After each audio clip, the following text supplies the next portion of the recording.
What is your personality like? How would you describe your personality type? Is there a woodworker personality, Eric? Is there a unique combination of personality traits that draw people to craft or to art? What is the relationship with personality type and creativity? And could aspects of your wonderful personality be getting in the way of your craft? On today's show, we're going to dig into this and a whole lot more.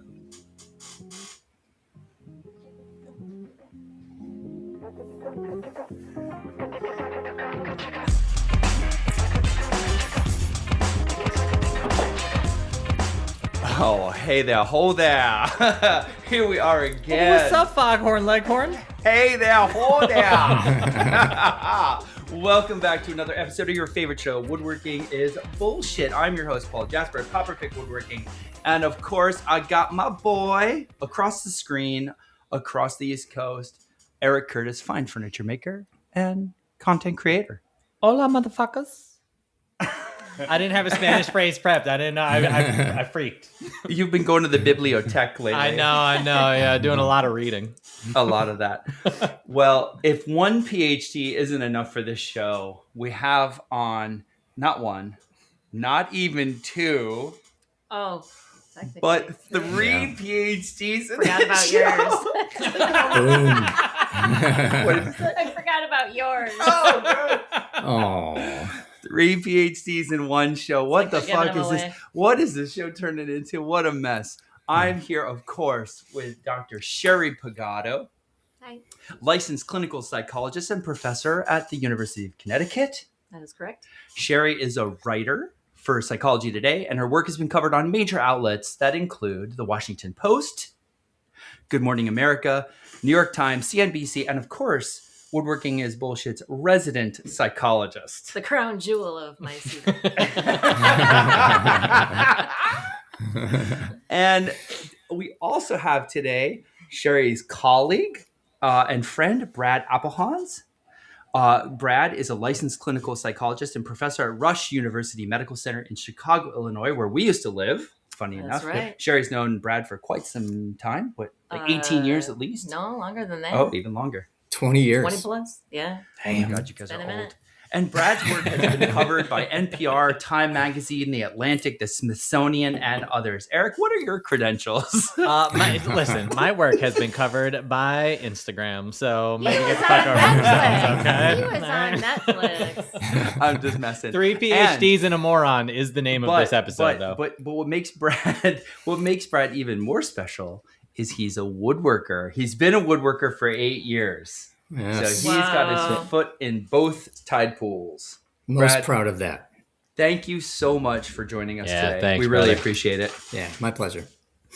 So you wonder what we're going to talk about with this many brainiacs on the show, right? Well, we decided to take on personality, and this was Sherry's idea. She said, why don't we discuss, it's called the big five. Like personality traits can often be discretized into like 5 main traits that we talk about. Of course, there's sub traits, but let's keep it simple for the first show. We're going to talk about the big 5 personality traits. I'm sorry, did you say discretized? That, Okay, yeah. listen, Like, I know there's now 3 PhDs on this show, but you're going to have to keep the fucking common man in mind. Can you give me I've a never definition used of that word, I'll be discretized? honest. It has been Discretized. subdivided. I'm going to now. It has been subdivided Okay, into thank you 5 for major speaking traits. to us lowly folks who weren't in like Yeah, oh my advanced high God. school classes. Orthogonal But first- categories. Let's ask Eric. Let's ask for Eric's opinion Okay. of, is there a woodworker personality and how would you describe it? Oh, before we even get Yeah, into before the we dive into Ooh, like man. what personality is. Well, how would you describe a woodworker? Boy, howdy. I was not prepared for this question. That I feel like depends entirely on the context. Like I could talk in stereotypes about like the type of person who works in the medium of wood dependent on the context, right? So like there's the carpenter, there's the cabinet maker, there's the quote unquote fine furniture maker, the studio furniture maker. And I think those are all different stereotypical personality types. But I think maybe if I had to stab a guess at something that united them all, it would all kind of be slightly anal retentive, hyper independent, and maybe a little bit of like, and I don't know if this is, I don't know how to put this clinically, but a little like a sprinkle of go fuck yourself. That would be my guess. I'm not sure if go fuck yourself is one of the big five, but Brad and Sherry are going to tell us if it is. But also secretly sensitive. Oh. So it sounds like a Nick Offerman type. You know what, Nick? I would almost hate to admit it, and Nick is a really genuinely sweet human being in real life. But I would almost hate to admit that I think he is the most prototypical woodworker in the United States. Like, definitely the guy who, like, when you see him on the streets, he wants to have that face of like, don't fuck with me. But then also if you talk to him, you're like, that's actually a really delightful human being. All right, so we're going to talk about the big five. Eric kind of prefaced with what he thought a woodworker is in terms of, and Sherry and Brad will sort of describe the big five, and we'll see how Eric's description fits with that. And then we all took personality tests. We took another test. It was so compelling on the ADHD episode. So many people took the test we linked in the show notes that we found a personality test. No spam. You don't have to give them your firstborn child to take it. It's a quite good personality test, and it emails you the results, and it's awesome. We all took this personality test to talk about which of the big five, like who are we? And then we'll end the episode with how do those personality traits relate to art and craft? And what is the interplay? So I'm going to turn over to Sherry and Brad to start talking about what is personality and introduce us to the big five. So personality can be captured by most of the variability in human personality can be captured by these five traits. Now, it may not be totally exhaustive, but for the most part, we can think of our personality in these five different ways. And so shall we walk through them? Yeah, let's. Okay. And so one thing I should mention is that personality is dimensional. So even though each of these traits has two poles of like high on something or low on something, we're all sort of somewhere in between. It's dimensional. So it doesn't mean that you're either one thing or the other. I just want to preface what I'm going to say with that, because the first one you probably all heard of, and it's extroversion. And so actually the poles of this aspect of personality go from extroversion to introversion. And I bet a lot of us do have a sense of whether we're extroverts or introverts, because sometimes, like you'll ask people, are you extroverted or introverted? So we talk about it very much like it's an all or nothing, but it's actually a dimension. And what it refers to, if you're all the way on the extroversion side, what that means is that you lean into external experiences and spaces. You are energized by social interaction. So you're definitely a people person. That is kind of what lights up your brain is connection, social connection. On the other end of the spectrum of introversion is somebody who is more socially reserved. They tend to have a greater need for alone time and decompression time. They might have smaller group of friends and maybe much tighter connections, but are not kind of the life of the party types that you might see way over here in extroversion. And then there's everything sort of in between. And so one aspect of this particular personality type is kind of probably determine a little bit of what occupation you might end up in, and maybe even what kind of woodworker you are, depending on whether you like to bring other people into your work or you see your woodworking time as sort of decompression time, alone time, and that sort of thing. Then you might lean more introverted. Okay, so that's one of them. The next one is agreeableness. And so the poles of that would include being very agreeable and then being very disagreeable. What agreeableness means is these are folks who have a tendency to kind of put the group over oneself. So they're very much pro social harmony. We want to get along. And on the other side of agreeableness, or disagreeableness, are people who are more sort of independent thinking, might be more skeptical, and might put their own interests over the group when they feel like that's necessary. Can we Yes. label that as the go fuck yourself group? Because I feel like that's what I was hitting on earlier. That's the sprinkle of go fuck yourself. Yeah, I would say people who are high on the disagreeable Sure. side would be a little bit more of the go fuck yourself group for sure. Okay. And then the agreeables are, can't we all just get along? So you got and then you may be in between where sometimes there's a time and place for go fuck yourself, and there's a time and place for we all get along. Okay, I'm going to turn it over to Brad to hit on some of the other types. Yeah, well, the problem is I only prepared mortise and tenon information. That's all I've got. I didn't know we were doing personality today. Put your other hat on. Yeah. All right, so we have extrovert, introvert, and agreeableness. Right. So far. Yes, so we could do conscientiousness. Okay. So conscientiousness, C, that one is about self-discipline, organized thinking. These are people who are achievement-oriented. They're reliable. Discipline. So someone who's high on conscientiousness is always trying to make sure they have all their ducks in a row. They tended to probably do well in school, very organized, studious. And on the other hand, you can imagine that someone low on conscientiousness might be more spontaneous, freewheeling, and just maybe less concerned with details. So they can, on the positive side, adapt very easily and pivot when situation demands that. And they can be more relaxed about just things, more easygoing. So I'd say that's a pretty good representation of conscientiousness. And you can kind of already see where that would go with woodworking and the kind of skills that would have to. Right. Yes. Yeah. All right, so that's 3. We have 2 more. All right, what you want to do next? Emotional stability. Yeah, Brad, you want to talk Yeah, about I can emotional take that stability? one. Yeah. So the term for this, I think I know why Sherry wanted me to have to say this word, neuroticism, has a definite negative connotation about being neurotic. So the personality trait came first, then the negative connotation sort of developed. So we tend to refer to it as emotional stability. Really, it's kind of in reverse, though. So neuroticism is someone who's kind of low in emotional stability. So they're high in emotional instability. They tend to be emotionally sensitive, feel their emotions very intensely. They can be reactive to stress. Sometimes it can feel like their emotions are kind of driving them in different directions. And the positive thing is they're able to detect other people's emotions. And on the other hand, they might be thinking deeply about mistakes. So if they have an error or a mistake, they might take that to heart and it can really affect them.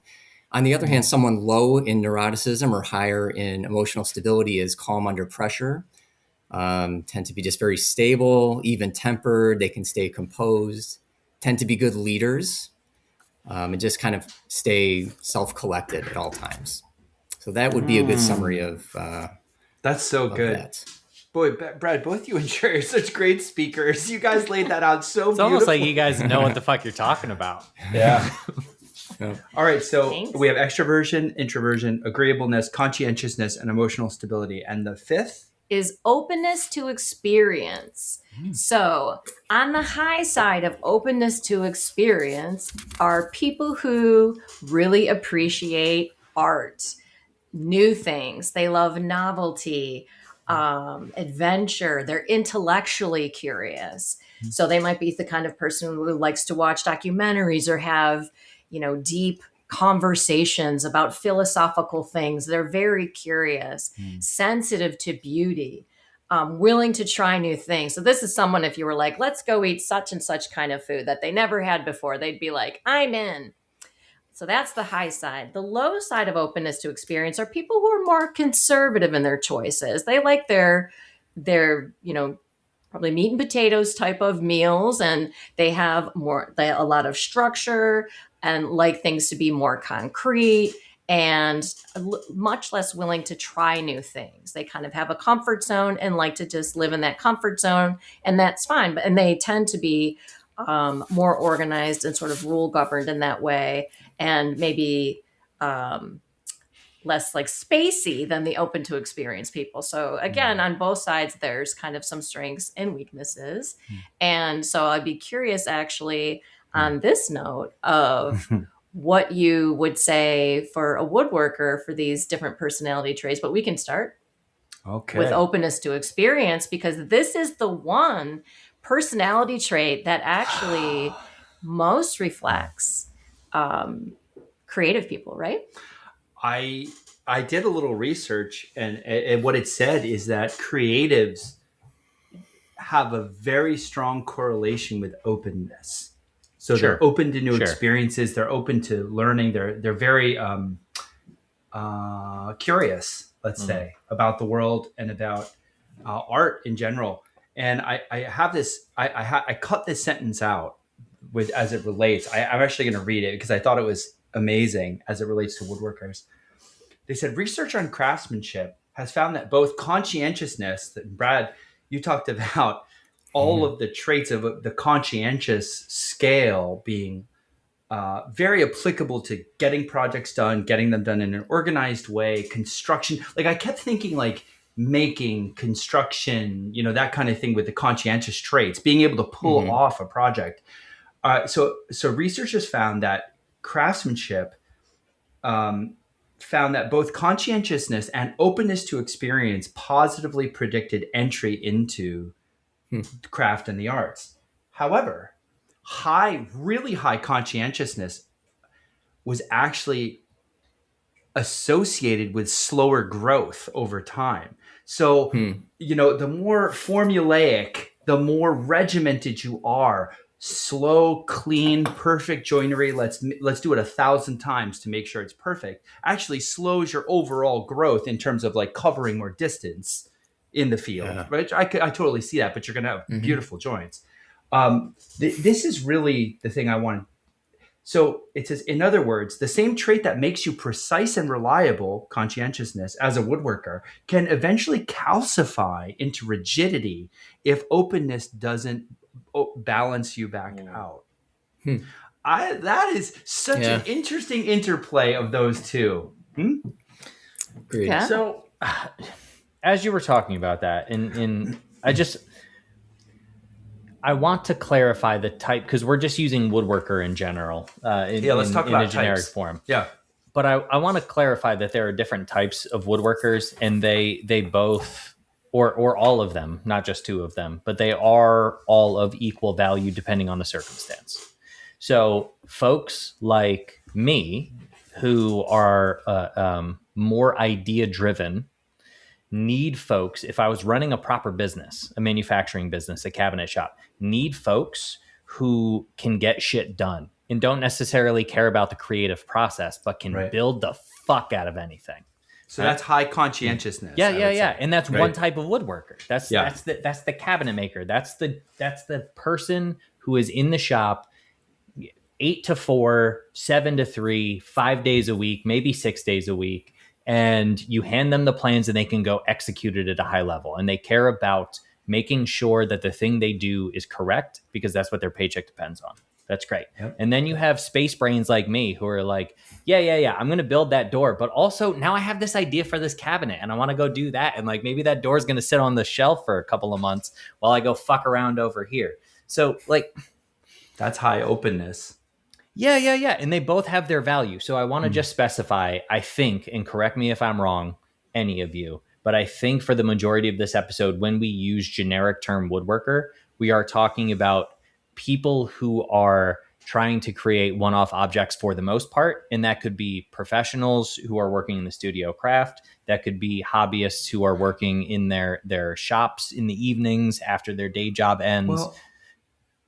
Well, again, push back on me. Yeah, I don't think we need to one type of. Maybe we could consider two types of woodworkers, like the crafters and the artists. Like I know, like the term artist. I don't mean to polarize us all, but you know what I mean. People who enjoy the search, the curiosity, the emotional pull, right, of doing art, and those that enjoy the craft. I just want to make a thing. I want it to be functional. I want to set my ass on it. I just enjoy making shit. Well, so why don't we talk about those two as kind of like. As like poles of the spectrum. Okay, because the calcification that you just mentioned is a phenomenon I've seen in the cabinet shops. On the one pole, yes, right, exactly. Yes. And again, those folks are so valuable to just be like, this is the way you build a fucking cabinet. It's the fastest way in 50 years of experience. It's the fastest way to get it done. I don't give a fuck about your shape or origin. I don't give a fuck about your CNC. Just get the thing done. Use biscuits and screws. Get over yourself. Well, and then on the other end are the folks that are more interested or more open to like, what happens if I try this new technique? Is it more valuable? Does it give me more opportunity to create new things? And those, again, both of those types of people are making high quality work. They are just working from two different ends of the spectrum.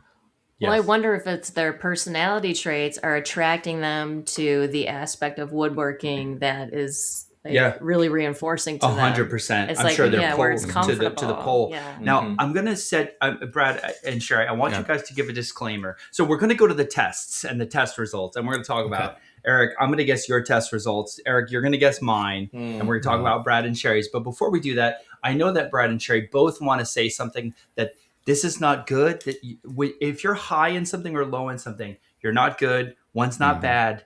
It's just different. So, and I should also say the high and low is relative to the population. So if you're on the really high side, that means relative to other people, you skew high on that. If you're right in the middle, it just means you're average in the population, how much of you have that characteristic.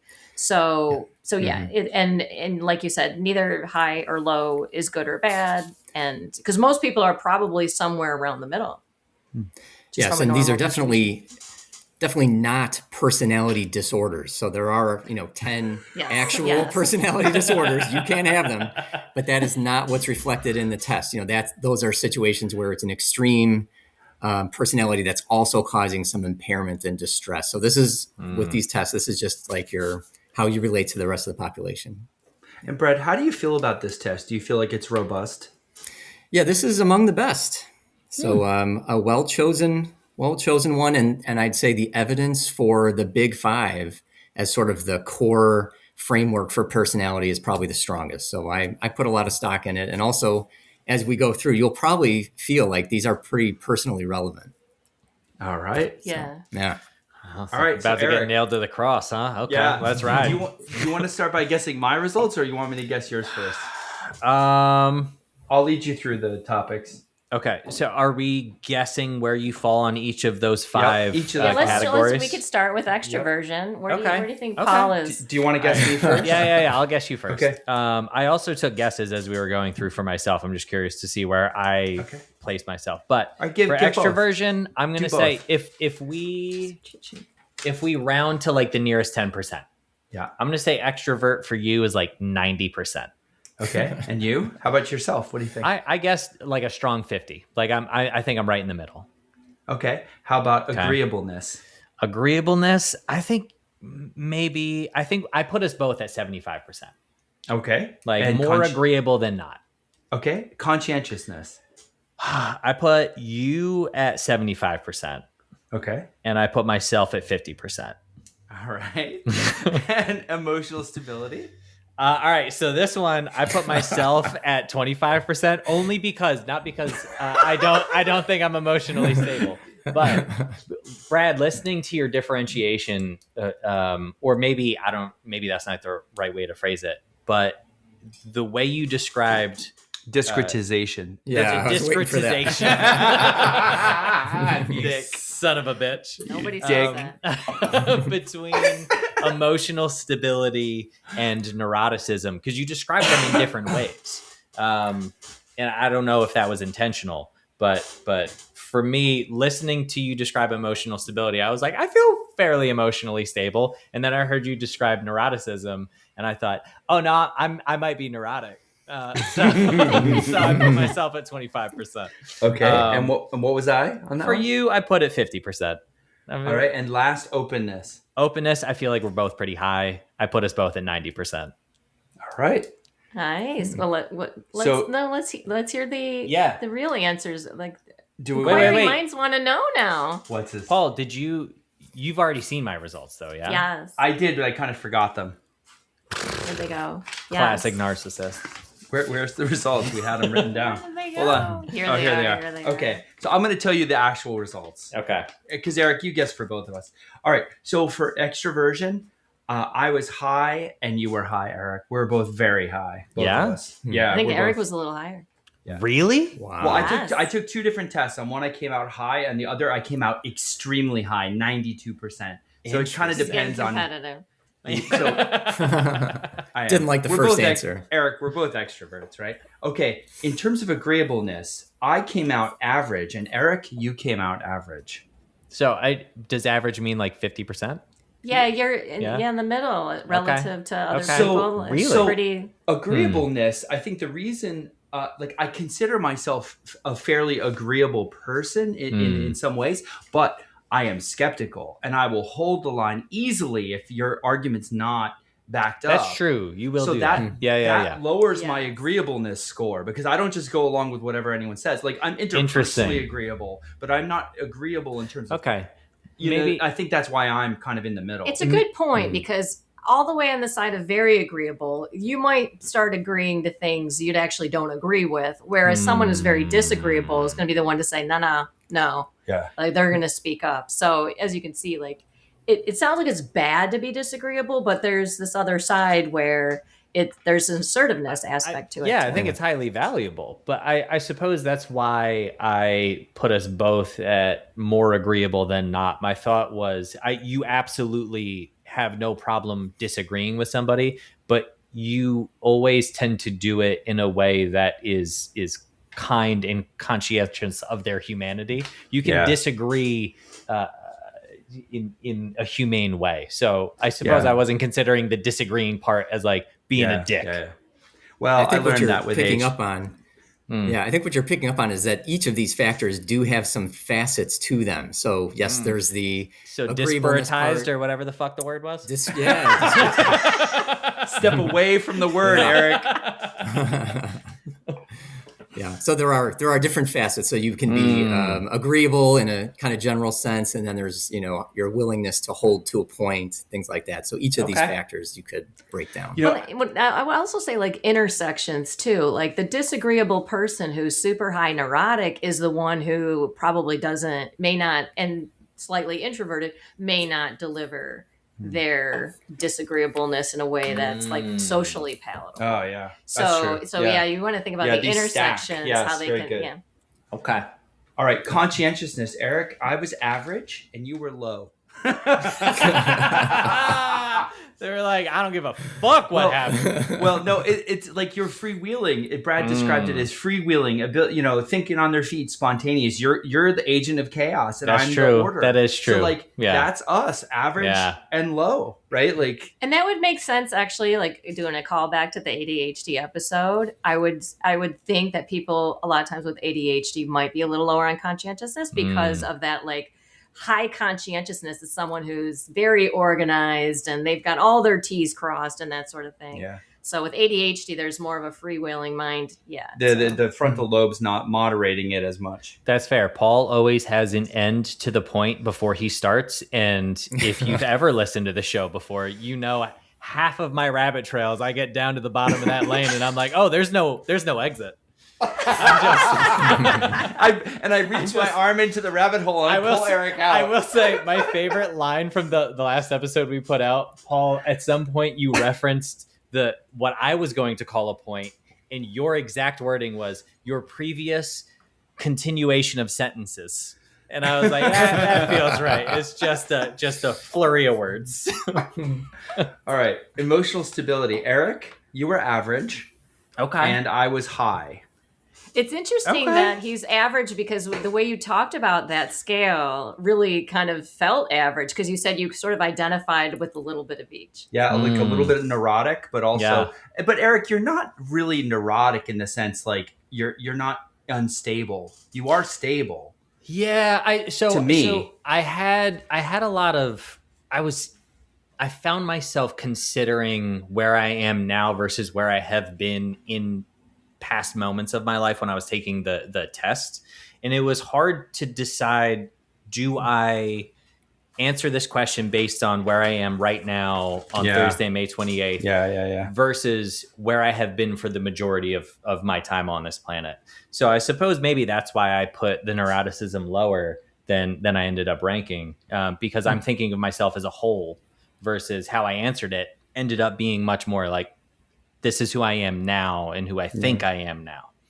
You know, that's really interesting because generally we think about personality as being really stable over time across your life with just a few, you know, things in your life that might change the trajectory of your personality.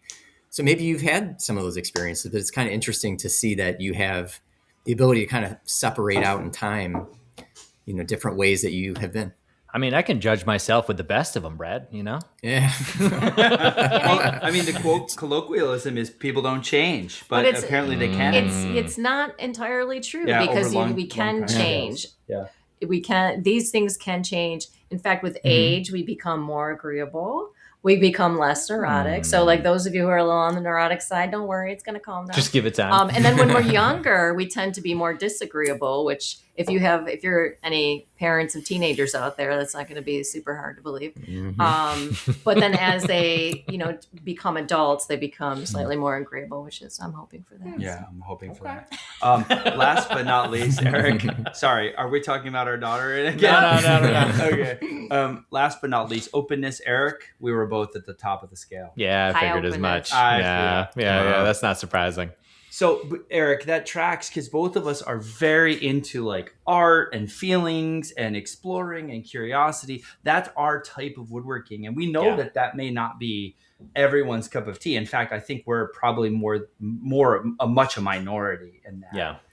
So that makes a lot of sense to me. So I was an extrovert, super high. I'm emotionally stable and I'm very open, and I'm average on the other two. And Eric, you're high. You're an extrovert. You're very open, average on agreeableness and emotional stability, and low on conscientiousness because you're agent of chaos. Like sounds fun. No, really. All of this totally tracks with the two of us. All right. How about Sherry? Let's do Brad. I'm not a woodworker. All right, Brad, we'll do you next. Oh, Brad, yeah. Okay. Do you know your results already? I do. Yeah. I took the full version. I took another version at one point. So I am emotionally stable. That's probably the most pronounced traits of mine. And then I'm kind of average on most of the other stuff and a little high on conscientiousness. So kind of moderate extroversion, moderate openness, high, moderate on agreeable, and then the highest on conscientiousness. So now, go ahead, Eric. I was going to ask. So, Brad, I feel like you are probably more in the core demographic of our listenership than Paul and I would be if we were listeners. Can you talk about your work just for a couple of minutes? Tell the folks like what it is you build, why you enjoy that type of building, what your setup is, so that we can get a sense of who you are as a woodworker. Yeah, sounds good. I'm a total hobbyist. I've got a cart full of power tools in the garage, and I have to wheel it out into the driveway to do anything. And I really like, I think Paul used the word craft oriented. So very functional. I kind of came into woodworking from home improvement stuff. And so I find myself making things that are just very functional. I'm not super interested in the artistic aspects of it. I like the problem solving and the like having to think through what you need to do to accomplish an object. And in fact, if I had to, for example, follow plans to build something, that would take all of the fun out of it, all of the having to make and strategize about how to do it. I actually just finished up a pretty hideous raised garden bed. I mean, it's like construction 2x4s and those like super strips from Home Depot. It's just like the ugliest thing. But I did it so that I could use tusk tenons in order to kind of keep it together. So I just really like that part of it, like thinking through the strategy. So you see a piece on the internet, in a book, whatever it is, and you mimic it? You try to recreate it? I will kind of like with the garden, the raised garden bed. I'm like, okay, I need a garden bed. About how big do I want it? I just kind of think of it as I go. So you're designing the piece yourself. You're not recreating other pieces, and you're less.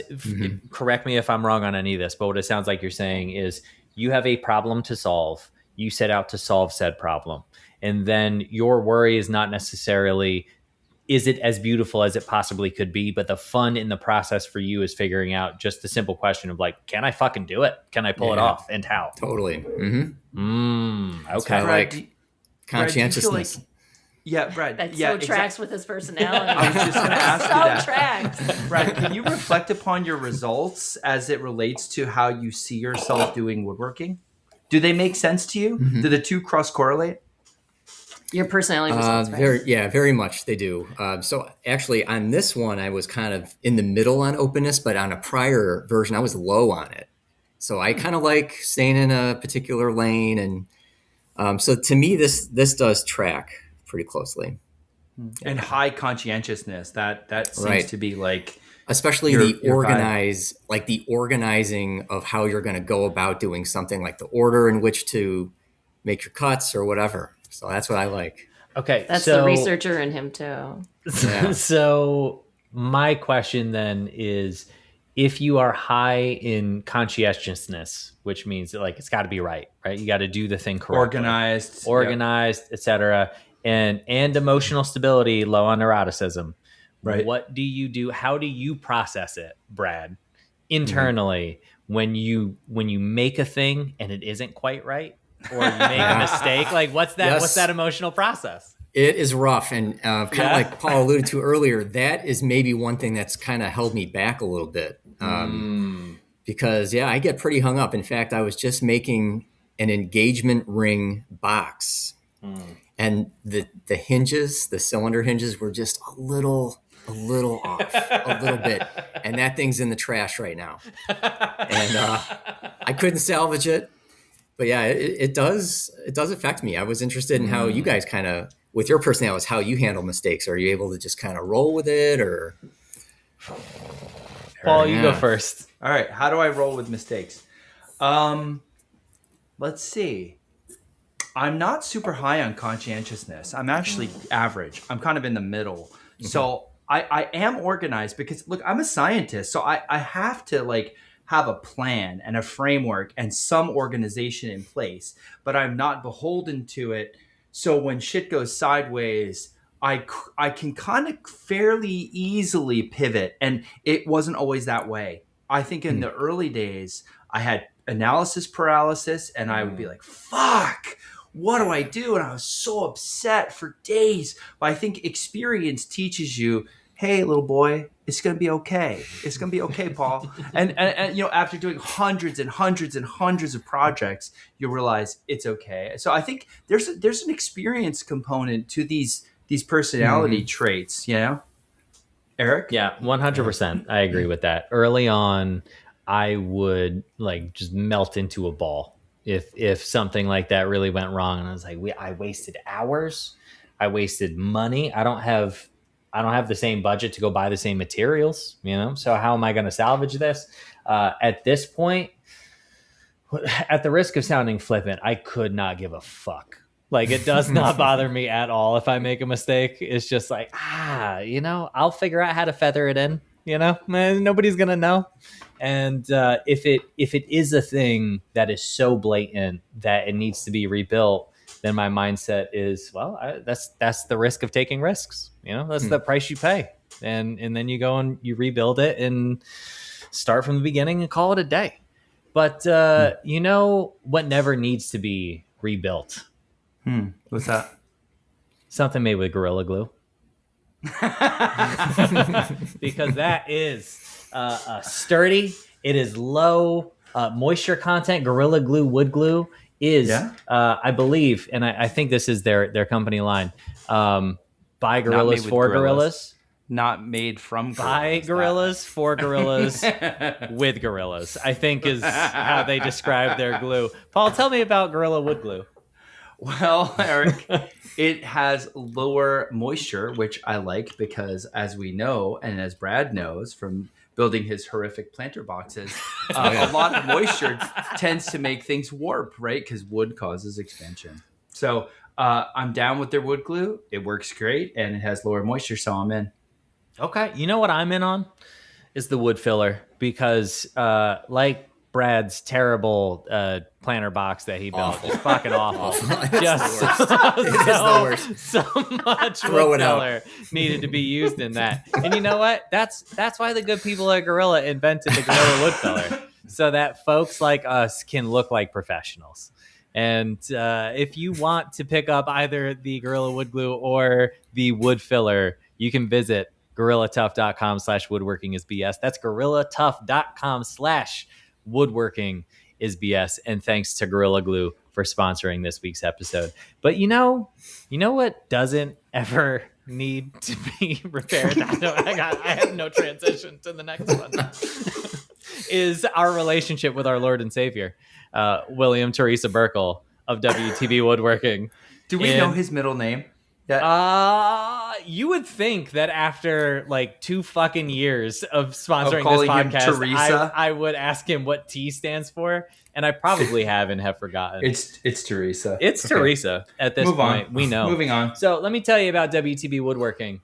Well, no. You know what? I don't want to tell you about WTB Woodworking. Yeah. Teresa, Sherry, I just Teresa? called you Teresa. Sherry, what's your favorite flavor of ice cream? I would say let's go with Moose Tracks. Moose Track. You know what? This is a 100% true story. I just bought Moose Tracks 2 days ago because it's fucking delicious. Right? But Wow. I I believe unopened this. the first time that you were on this podcast, you did talk about your desire for LaMelo flavored ice cream. LaMelo. That's right. Yeah, that's not to be more of a confused with sorbet. limoncello, which No, is LaMelo. It's a Yeah, sorbet. yeah. It's a sorbet. That's fair. Brad, what do you know about the Shaper origin, my man? Very little about the origin. Very little. I'd love to hear more. Did you know that you can get 15% off select accessories through May 29th at WTB Woodworking? Through May 29th? Through May 29th, which is tomorrow, and this Tomorrow, episode is all right. coming out in 2 weeks, so that is not helpful information to our Perfect. listening base. But you know what it is? It's helpful to you, Brad. And I'm going and online. from June 8th to June 21st, you can get $20 off select 20-volt ionic drive products from Craig. So go check those out. And as always, if you walk into the store at 390 Pike Road in Huntington Valley, Pennsylvania, just walk right up to Bill and ask him for a soft and gentle caress, because he will oblige. Contractually, he's obligated. So thanks, Oh my thanks God. to WTB Woodworking for sponsoring Why do you keep saying this week's that? episode. Someone's gonna do it, Eric. Yeah, I hope somebody. I hope multiple people do it. Someone high on openness is gonna go be like, "Hey, how about a caress?" And I hope somebody says that to Bill in front of his wife without any explanation whatsoever. I just want to see what that interaction is like. God. All right. Well, on that note, we're going to switch to Sherry and Brad's question section. That'll get us thinking more about personality traits as it relates to craft and art. Who wants to go first, y'all? Yeah, Brad, you want to fire it off? Yeah, sure. I mean, I was wondering of you guys, what about your personalities now that you've got your results? Do you think aligns with woodworking? You know, how do you think maybe your personality led you to be attracted to something like woodworking, which is kind of a sort of solitary activity, requires both artistic good stuff, point. organizational stuff. Good so point. very curious what appeals to you. Can I ask, Paul, I want you to answer first, but Sherry, could you text me my results so that I have them to look at and I don't speak out of both sides of my mouth while we're having this conversation? Absolutely. Okay. So when I first got into woodworking, it was about my conscientiousness. I was trying to figure out how to do the craft, organization, projects, joints, all the technical side. And I spent about 10 years on that side with like no art, no creativity, no openness at all. And eventually by year 10, I had proven to myself that I can build almost anything I want to build. And I had, as I've mentioned before, a truly existential crisis when I realized I don't know who I am. I don't know what I want to make. And where do I go from here? I had spent a decade learning the conscientiousness-based skill of doing craft. That's all I saw for 10 years. And then I had an awakening. I had like what I would describe as an artistic awakening for the last 10 years. And it has been art all the time, openness off the charts. So I had like almost like a switch point in the middle of my career where I pivoted between the two. And the last trait as it relates to me is the extroversion. As anyone who listens to this podcast knows, I have talked multiple times about what a struggle it is for me to be alone in the shop all the time and how lonely I get, especially in the winter. I suffer mightily. So those, extroversion, I suffer being alone all the time. The conscientiousness came from my scientific background, and that's what I leaned into with woodworking for 10 years. And then the openness came in my later life, the decade 40 to 50, and it just blossomed out of nowhere. And so that's how I see my path as it relates to my personality traits. Maybe you needed that foundation from conscientiousness to kind of get you a skill set to where you could bloom creatively. Yes, exactly. I didn't feel ready to even think about creative endeavors until I knew how to do the thing. It seemed like you learn to walk before you imagine running somewhere crazy. Yeah. Do you feel now like woodworking is like your artistic outlet? I mean, 100%. You use it that way? Okay. Yeah, your stuff's gorgeous. Thank you. Yeah. Eric? Okay. So I came up as a person who struggled in school because I couldn't sit still. We talked about this in the ADHD episode, right? I needed my body to move and my hands remember things better than my mind does. I knew that from an early age. And I think that's part of what drew me into the trades. I grew up in the trades. I started my first roofing job, I think I was like 14, and just stayed in it. I always wanted to know, and I still have this desire to know when there is a thing that I have not been taught how it is built, how it is constructed, how it exists in the world. I want to tear it apart, find out how it works, and put it back together. So I think that was the baseline of learning a craft.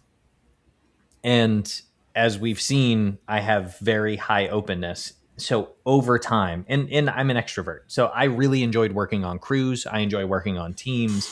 I enjoy team activities. But over time, I became unsatisfied with the repetition of being a framer, with the repetition of plumbing, and eventually with the repetition of being in a cabinet shop. And I think that led me to continue to ask questions about my work and what I was capable of doing, which is how I ended up kind of in the studio art genre of asking a question, having a philosophical idea, wanting to discover design, and then trying to articulate that idea or that thought in a three-dimensional form.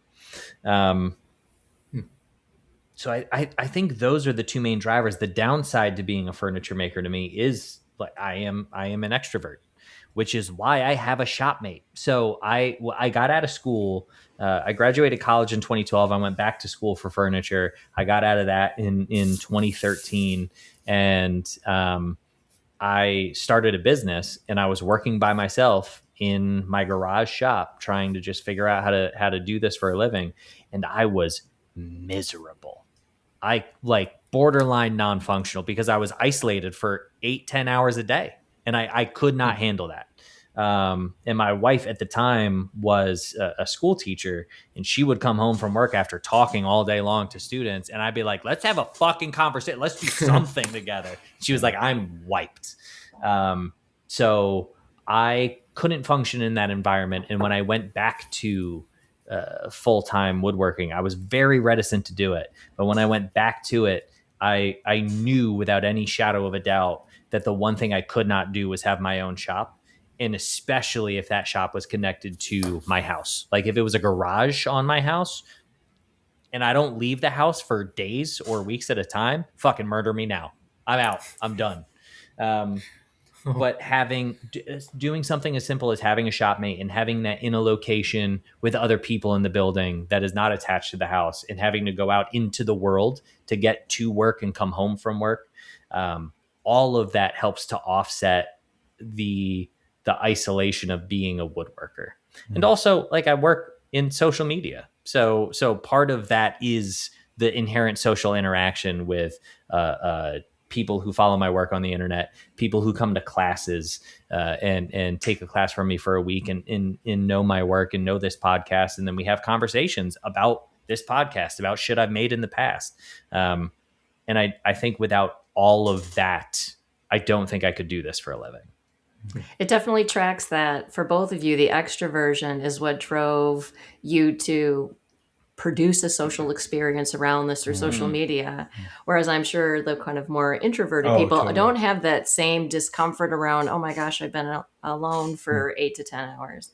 So it also seemed like in some ways extroversion has made it a little bit more difficult to do what you do. So it's more of a barrier than a facilitator. For sure. It's probably why we have a podcast, though. If Eric and I Yeah. weren't introverts, we probably wouldn't know each other. Or sorry, extroverts. Yeah. We probably wouldn't know each other, and we probably wouldn't have decided to have a podcast. Well, to the point of being extroverts, literally the way we became friends is you were posting good photos on Instagram back in like 2017. And I was like, what's up, boy? Like, tight photos. and you were like, What's this guy up, seems playa? cool. This guy seems cool. Why don't you come to my house and help me redo my fucking kitchen? Like, that's how Let's we became go. friends. Let's go. All right. So for Brad and Sherry, I feel like, so I'd like you to answer the same sort of question. What about your personality? So Brad, we'll start with you. What about your personality drew you to woodworking? But also, what drew you to being a PhD psychologist? And Sherry, you're not off the hook here.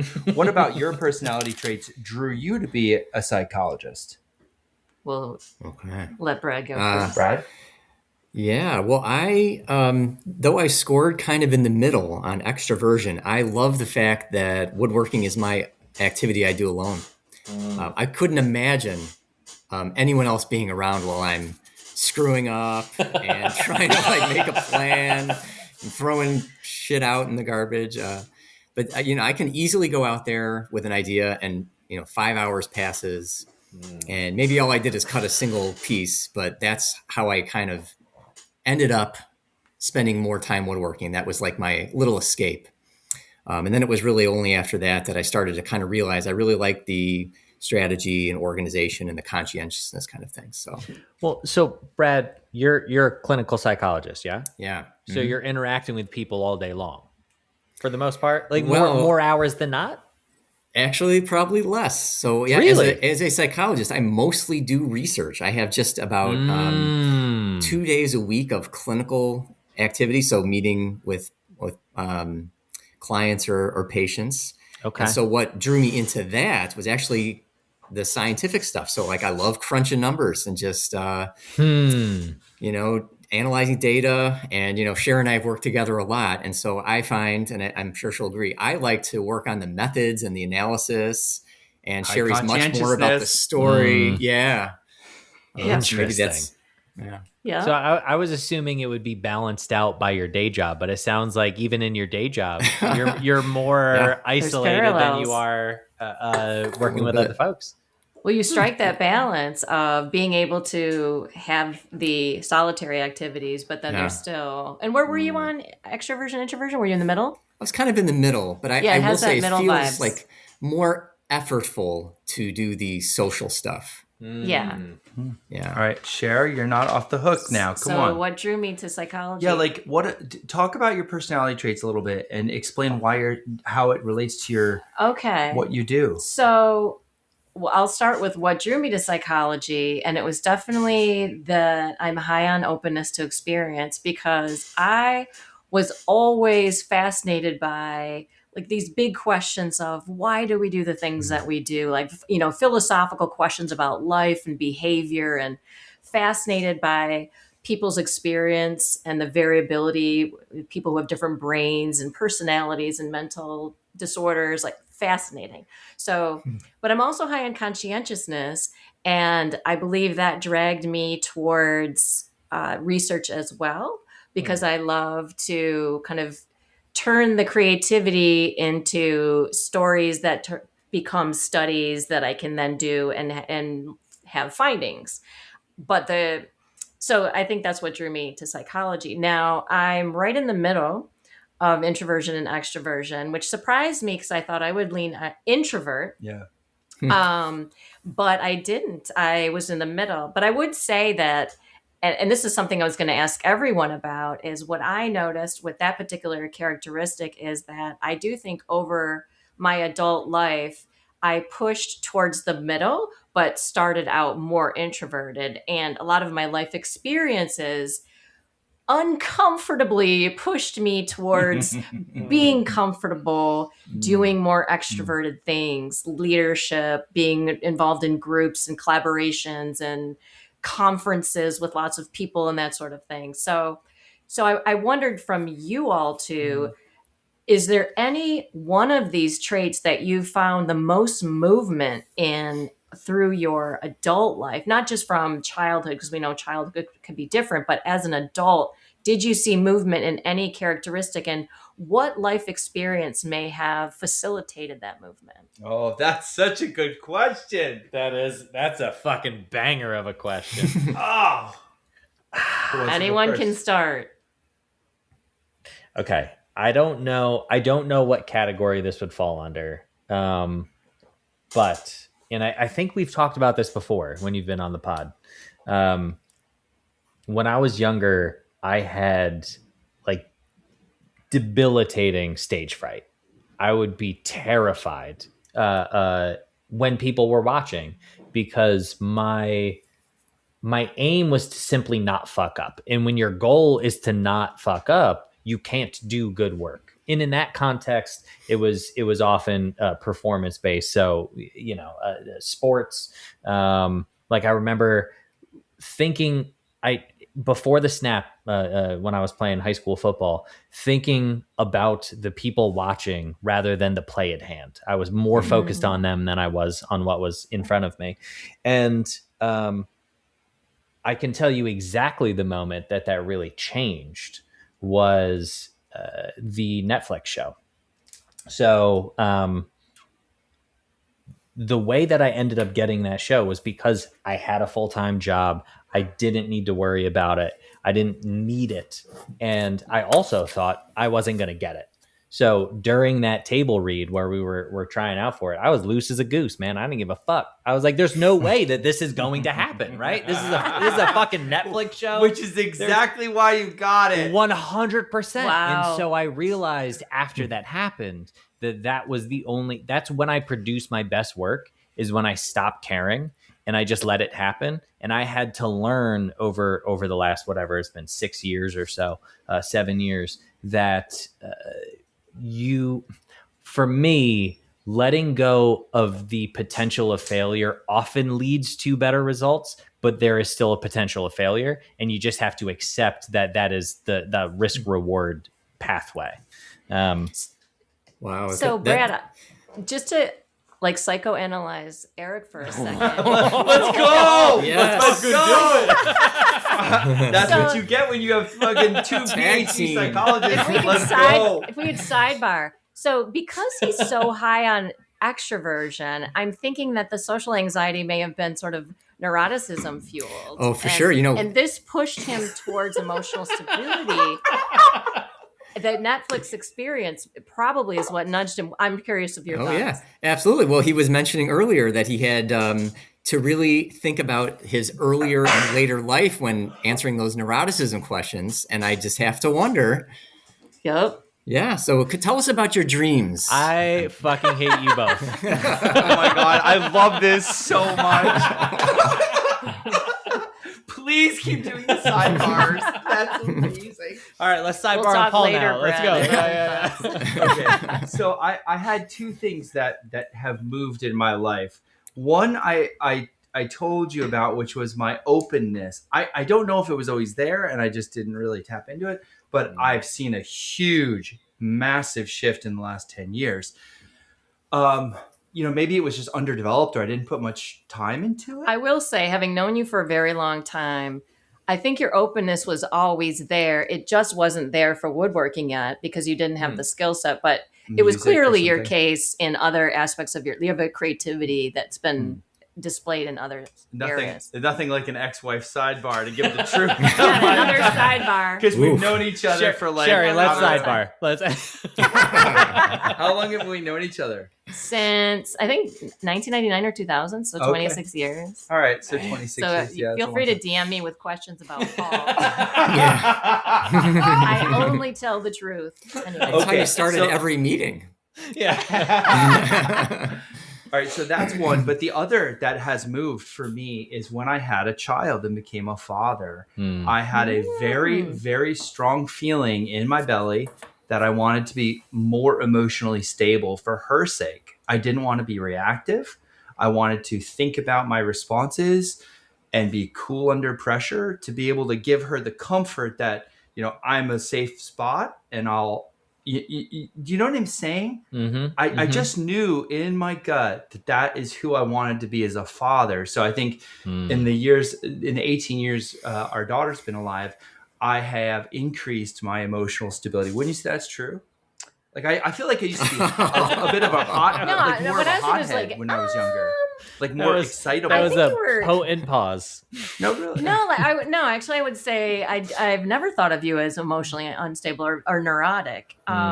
So that's interesting that you say that. Although you've told stories about being younger and having some emotional instability as a child, because he had a kind of a chaotic home situation that led to emotional instability. But I don't feel like that a lot of that manifested in adulthood per se. But like even getting mad, like when she's being unreasonable, like instead of losing my cool or yelling, I wanted to be the dad who's like, okay, we'll take this as it comes. And I have, here's the line. You violated the rules. And here's going to be, I held very strict lines. So emotional stability was important to me. And I feel like I've moved on that some through effort. How about you guys? Brad, how about you? I kind of shared my introversion, extroversion. So. Yeah. Analyzing myself is harder. Eric, would you like to have a sidebar? You want a sidebar? So, Eric, what I'm seeing is the intellectuals in the ivory tower are so often looking outside themselves that maybe they don't have enough time looking inside. It's judgmental. Eric, is that your take, Eric? That feels diasporid or whatever the fuck you said earlier. That feels right. That word is evolving. Diasporic. Yeah. We bought you some time, Brad. Yeah, I don't know. I guess I would say I have been learning to be actually less agreeable. So temperamentally, pretty agreeable. Don't really want to deal with a lot of conflict. But I do see, like, particularly through parenting, that sometimes you really do have to be a little bit more direct. And so I guess I'm not saying my personality is evolving as much as I'm just trying to compensate in some situations for my personality. Okay. Brad has 2 teenage girls. I was going to say, yes, I do. How many and how old? Yeah, one turned 20 yesterday and the other one is 17. So in the thick of it. I feel like you're coming out of the tail as the only person here without children. I feel like you're coming out of the real rough patch. Right. Okay. They're doing great. All right. Sherry? Well, my example was how I've become more extroverted over time. But let's move to a different question. Sidebar. Eric, let's Eric, I'm calling for a sidebar. Yeah, please. As part of Sherry learning to break out of her comfort zone, which she desperately wants to change and move the topic on, she actually did a improv comedy class. I did. Yeah. Oh my God. I mean, she's got stage fright. Beat the I band. will say, yes, I was horrified by public speaking to where the first time I did a scientific presentation, like I cried the night before because I did not want to do it. Yeah. I was so anxious. I did not like doing those things at all. And then I got more comfortable with it. But what I started to notice was, even as I was comfortable doing presentations, I wasn't bringing my personality to it. I was just doing it without sweating and being super anxious. So I could do it articulately, but not like, where was Sherry in that? I felt like a little robotic. And so I decided to take improv classes because I thought that might help me in the moment bring out kind of the emotional and the personality side of myself. That's wild logic, but I love it. Freaking terrifying. I did it for a year. And at the end of every semester, they have you actually do a live show that people literally will pay and come see. Although there's some of the people who take these classes who are amazing. So we did have to perform. And I remember going on stage for the first time. They're playing the music and we're supposed to run out there. And I just had a moment of, what the hell am I doing here? And where's the nearest door? But actually there was also a feeling of exhilaration. So, and then over time, like the exhilaration sort of took over the anxiety, and I don't have anxiety anymore. I still feel like I do want to bring more of myself to my presentation. Sherry, so that's always a work in progress. Was this before you were the president of our professional society? Yes, actually, yes. Yeah, many of you don't know this, but Sherry was the president of one of our largest professional societies, gave a massive, flawless keynote session, and has made an initiative out of communicating science, behavioral science, to the public. So she is very public facing at this point. Hey, Brad, let's sidebar real quick. What was she like? I want the breakdown of what she was like as the president. I can't wait to Eric, for the rest of the podcast, you will refer to her as Madam President. Oh, yeah, obviously.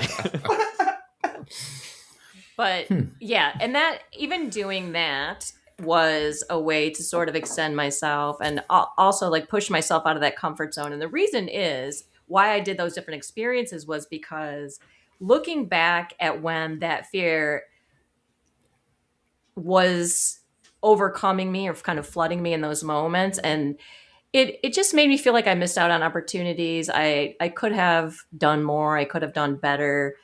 It just felt very constraining to have that anxiety. And Eric, your story kind of reminds me of that a little bit. You look back and you're like, it's so constraining. And I wish I could have been freer in more situations. And so I have to keep pushing. But that's why, again, it's kind of back to this, like our personality can change. We can be more open. We can be more extroverted if we wanted to be. We can be more of any of these things. But to change is probably going to involve a level of discomfort because it's not going to be our comfort zone. But I think it's worth having those experiences. Are there any experiences that you guys can think of? The Netflix one obviously is like a doozy, that you dove into that pushed yourself out of your comfort zone?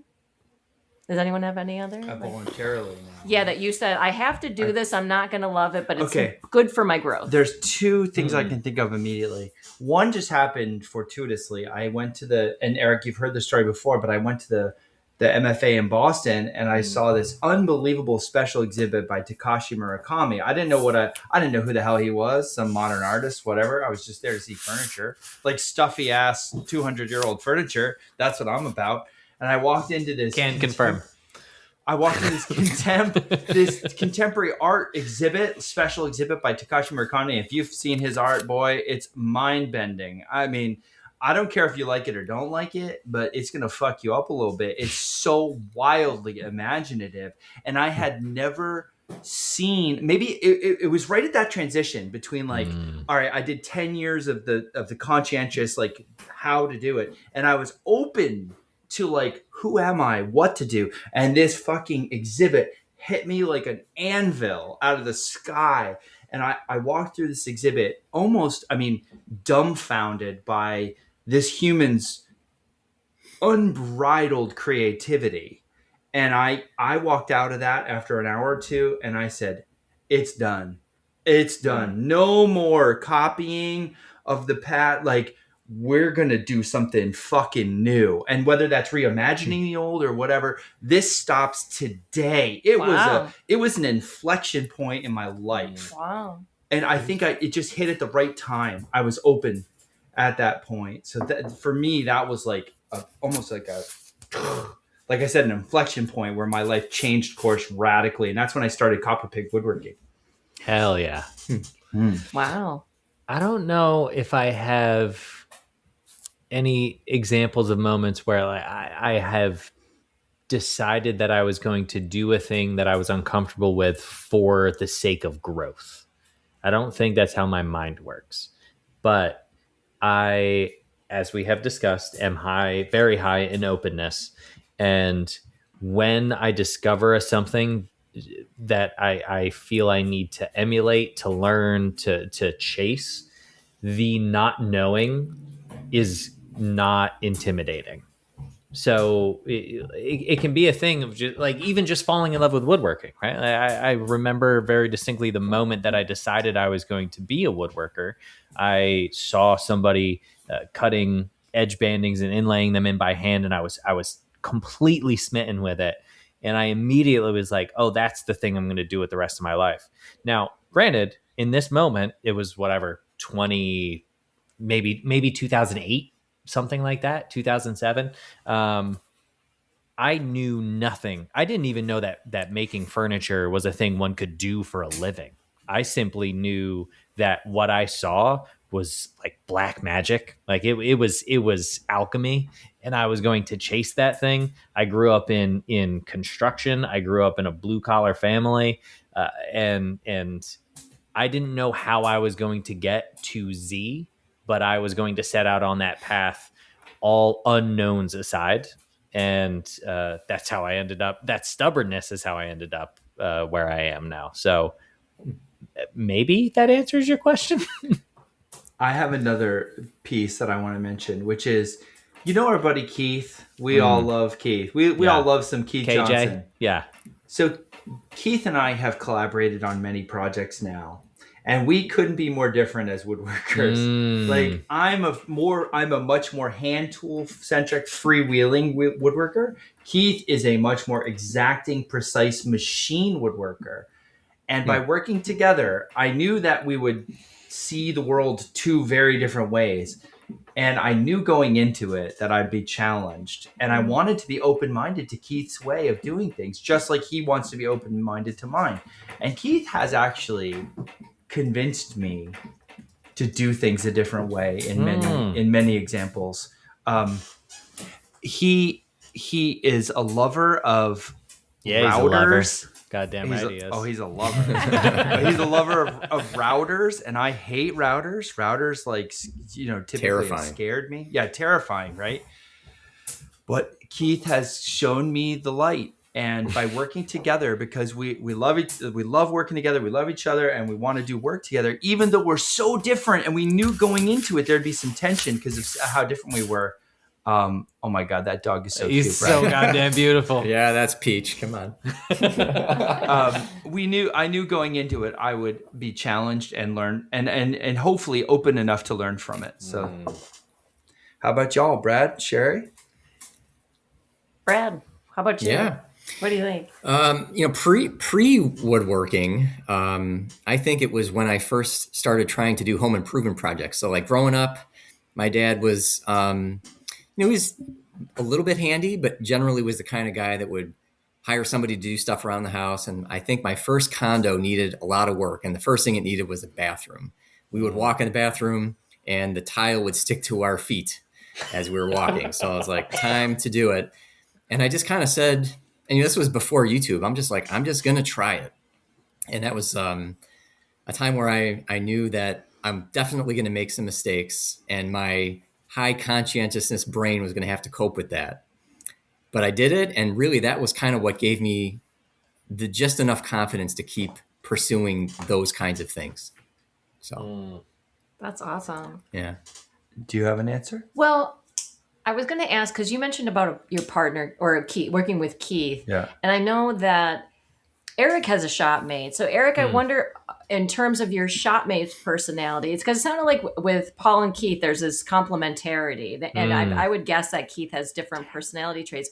How about your shopmate? Are you finding that there's a blend? You guys in these fucking multisyllabic words. Discretized Complementarity. Complementarity. Put them together, Eric, and you're twice as cool. I got distracted. My brain was trying to process the word itself. Can you ask the question again, Sherry? Okay. is your shopmate, 'cause I know you work with a shopmate. Mhm. What is that person's personality, and does it complement yours, or are you guys very similar? Oh, man, that's a good question. So Larissa and I are in some ways basically the same person, and in Wow. other ways, very much the opposite. So I would say, and this is, I'm going to armchair psychoanalyze with like a middle school education right now.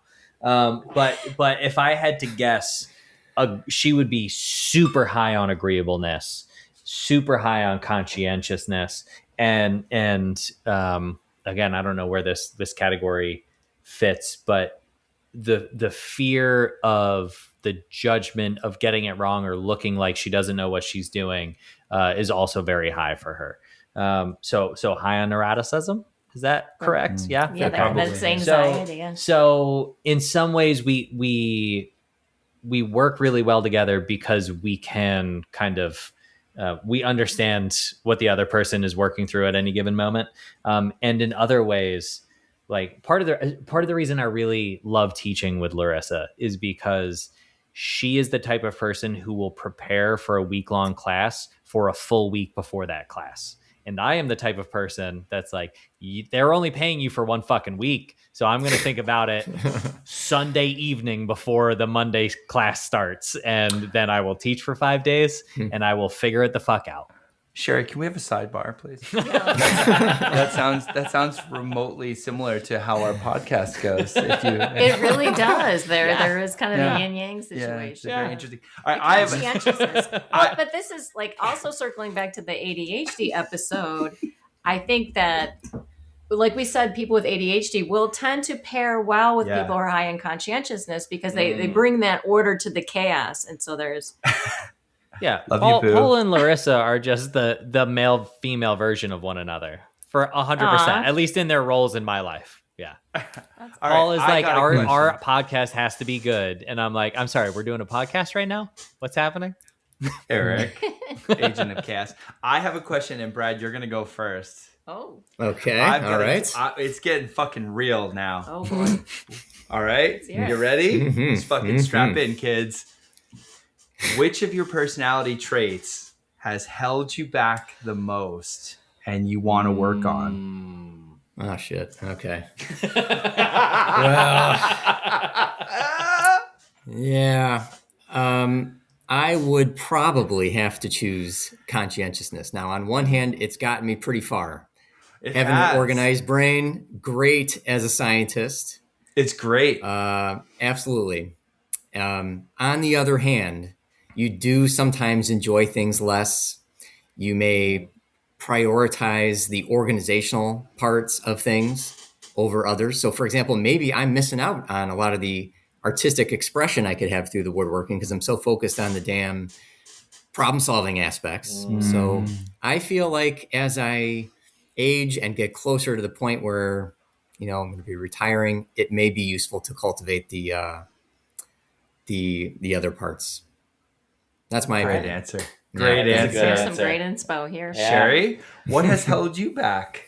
Well, I talked about the introversion, extroversion. Okay. And so I feel like my history of introversion has held me back. And I would also say the other one that I've had movement on would be the neuroticism one. And I think that has held me back. Paul is much better at not being reactive, and like from a parenting perspective, I can be triggered eventually. Whereas Paul is very hard to trigger him. Paul, do we need to sidebar right now? Sidebar, Eric. Let's go. We are not sidebarring. That's the t-shirt for this episode. It just says sidebar. Yeah. So I would say those things. Circling back, that would hold me back is those two characteristics. But the other ones, Okay. Who hasn't answered Paul, this? I got. So emotional stability is great, but emotional stability sometimes means you don't feel the feels at the extremes because you're so stable and even keel.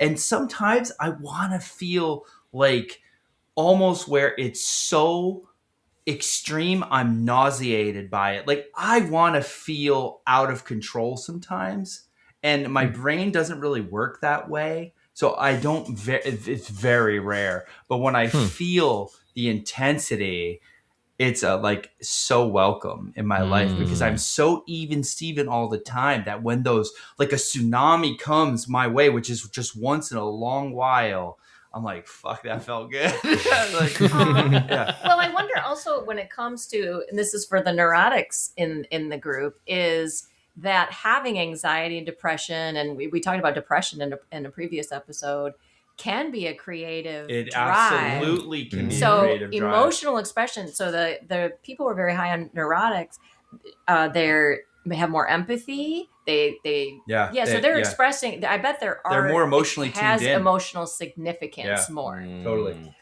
And the second is extrovert. So I want to be with people so bad.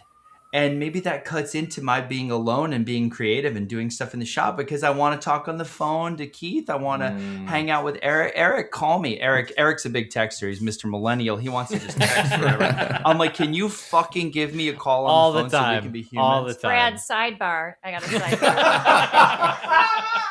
sidebar. Do you think it's possible that Paul's extroversion or his, attraction to these social experiences is related to the fact that he's not feeling his emotions very big? Perhaps it's a distraction from emotional experiences he's suppressing. Just throwing it out there. Oh my God. I would agree. You just connected my two answers. Wow, look at that. That's what I'm hearing. You sly fox. You just connected my two answers. Very good. So those tensions, that's you might practice tolerating the aloneness to see what comes up. Girl, I've been tolerating that for 20 years. I like this Fuck game. it. This is fun. Yeah. I supported that sidebar. Eric, please. Yeah, no choice. I think without a question, conscientiousness holds me back. I know that without a doubt. And I've said this jokingly on the podcast, but I've also said it very genuinely. I'm a bad businessman. And it's because I have zero interest in the doldrum, the monotony, the day-to-day executing the thing that needs to be executed that's in front of me. And I so desperately want to get to the thing that is creatively fulfilling, that is enticing, and not necessarily like the thing that's exciting, but the thing that is interesting. And business doesn't interest me. Like, making money is not interesting to me. It's a thing that I have to do because I have to survive in 2026. But it's not the thing that feeds me. And if I could set that aside and be better about recognizing doing the tasks that are necessary, then I could run a more successful business. Very good. All right. So in terms of wrapping up, this is what I like to do. We've done this for here and there across our episodes. I was like, what's that sound? Brad, that's your dog drinking. That's my dog drinking water. Yeah. Yes. I'm like, what is that sound? What I'd Good like to do is each of you give a short summary of what you've learned or about yourself or about this topic through our discussion today. Where are you at the end of today's discussion that maybe you didn't see so clearly, or a new view of yourself or your own traits? I'd like a short summary from each of you. And Brad, yeah, I'm ready. You're going to go first. I was really impressed and learned that personality is more malleable. When you guys were talking about the experiences you've had in your life and how that's really shaped your personalities, that was really intriguing to me, because we do tend to learn about personality as a stable, unchangeable trait that if you measure at different points in your life, it's kind of always correlated. But we have a couple of really good examples we heard today where that's not true. So that's what I learned. Great. That's great. Who's next? I'm happy to go. We started by asking the question, is there a woodworker personality? And I feel like through this conversation, we discovered that there's actually many of them. And what drew each of you to woodworking was something completely different, tapping into a different personality aspect, which I thought was really interesting. That's great. Yeah. So there is not one woodworker personality, and what you bring to it is probably something very unique that probably determines the functionality, the creativity aspect, and all these other features of the work that you do, so that there's not just a one size fits all. So if you're feeling like, oh, maybe I'm not a real woodworker because I'm not like so and so, well, that's BS. Yeah, that would be total BS. How about you, Paul? I always love conceptual frameworks for things. The Big Five is a conceptual framework about how to discretize, Eric, our personality. Son of a bitch. how to characterize our personality into these 5 units. And while anytime you take something continuous, personality is obviously continuous variable. There's no there's no divisions in real life, but we divide them into these 5 categories, and then we sift them. While that is an approximation of who we are, I find these conceptual frameworks very, very helpful to think about myself, my life, how I've moved, who I am, why I do the things I do. So conceptual frameworks to me are awesome for me cogitating about all this. And this Big Five, I didn't know this coming into the episode. This is all new. Dude, guys, this is why we do this podcast. I love this fucking podcast. I learned so much every episode about myself, about life. It illuminates the reasoning behind my actions. I fucking love it. Eric? And we'll have a link to the Big Five inventory in I'll the show notes. Go ahead, Eric. Paul, talk please, about just one quick note. In the future, if you could be more excited about the work. You seem a little not super into it. Very low key. Yeah, he's very, very stable. You guys remember the show My Strange Addiction? Yeah. No. Yeah. Okay. I do. All right. I do. So, yes. so there was a show for Sherry and Paul. There was a show. Was it MTV? I think maybe something like that. Anyway, regardless, it was a show about people who would eat really weird things, dirt, rocks, foam, things like that.